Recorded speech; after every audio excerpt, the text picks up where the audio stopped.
Welcome back to Phil the Thrill's Philosophy Friday. For your entertainment, I'm Phil. Would you look at that? This video is actually coming out on Friday. For those keeping track, this is my fourth video, and this is going to be the first one coming out on Friday. But, to be fair, it's only the second video since I decided to call them Philosophy Friday, so I'm 1 for 2. That's what we're going to go with anyway. This one's going to be a little bit shorter, so let's get right into it. Similar to last week's video where I was talking about your goals and hobbies and projects that you're working on and how a lot of the time the only thing stopping you from getting them done or at least getting started on them is you. Or at least that's how it is with me. It's similar to that, but it's a little bit less tangible. This one's more of an idea, things that you want, and how you just have to go out and get them. And I'm not talking about going out and buying that thing that you want. It's asking for what you want in life. The best example I have for that is video chats with a friend. Recently I've asked a friend that I've been friends with for literally half of my life if he wanted to start hanging out and doing video chats. Not just because of the pandemic, but because we live in different provinces, and we always have. We've never lived close to each other. We try and get together and see each other at least a little bit, hopefully every year is what we try and do. It doesn't always work out, but we've done pretty good. But other than that, it's just the occasional text and chat here and there. We don't talk on the phone like so many people don't anymore. And I'd seen him talking with other friends. I'd seen him having video conferences with mutual friends. And I was jealous. And I always wondered, why isn't that me? Why don't I get that? How come my friends don't want that? You know, it just kind of became that cycle of, woe is me, why am I not good enough, even for the people who think that they're my friends, and stuff like that. And it didn't really serve any purpose. It just made me feel worse. It didn't make him feel worse, and I didn't really want him to. But I was jealous, and he would have no idea. And so finally one day, a little while ago, a little bit before Christmas, was when I finally just said, you know what we need to do? Let's do a video chat. I've done some video chats with a couple of other people, but I'd really like to hang out with you more. We don't get to talk often enough. You know, he's a busy guy. But we made time to do it. We sat down and had a little FaceTime call for an hour, hour and a half. And it was wonderful. It felt so good. And so we've made plans to do that again more often. We've done it at least one more time since then, and I think we're going to do it again pretty soon. And I want to start doing that with other friends. And there was no reason for us not to have done it except for I just didn't ask. He didn't think to ask. I didn't think, and I just didn't ask. And part of that was because I was worried about the rejection. He'd say he wouldn't have time.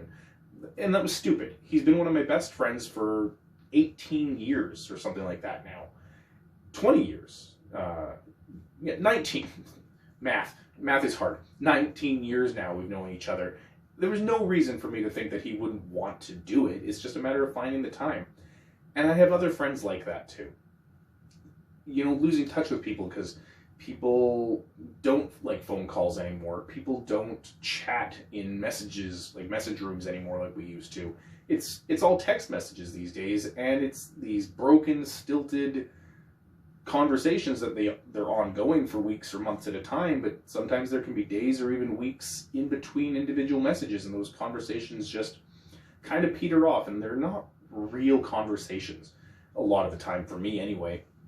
You're not really visiting or spending any time with that friend. It's just these random texts that you get every once in a while, and then it peters off and someone's got to initiate it again, and I feel like we're losing touch with each other. And I'm not just talking about that one particular friend. I'm talking about people in general.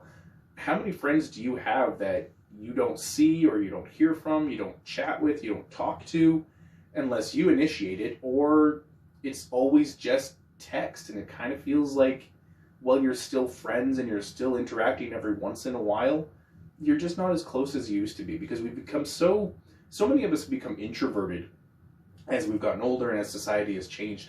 And I think we're really losing a lot of what we had. You know, I miss being a kid and, you know, just picking up the phone and calling a friend. I mean, obviously we've all got other things to do when we're busy, but I find so many people are always talking about how they don't like phone calls, just text me, just send me a message.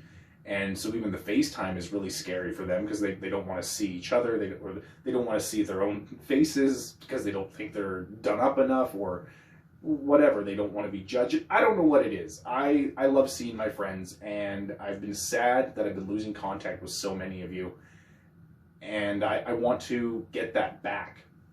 Very similar, back before Christmas, I started a large group chat with a bunch of my old college classmates.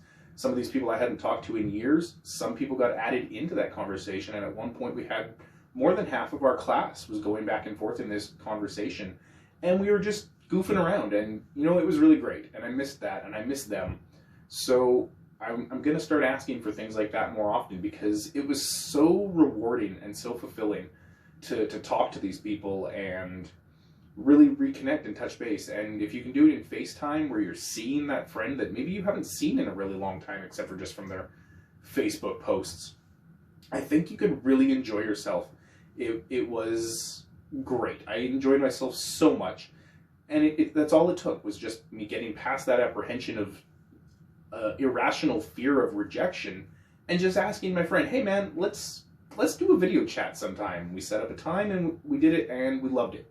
And we're going to do it again. And you should get out there and try it too. It's something that's worth doing. If there's something that you want, when it's something simple like that and there's no real reason to not have it, just ask for it, because otherwise you're going to lose touch with those people. People talk about losing touch with their high school friends, and yeah, if there's a reason why you've grown apart and drifted apart, fine, people change. But if there's no real reason for it, except for that neither of you really just wants to pick up the phone anymore, that's just kind of sad. Hang on to those friends, because I don't think most of us have enough real friends anymore. I certainly don't.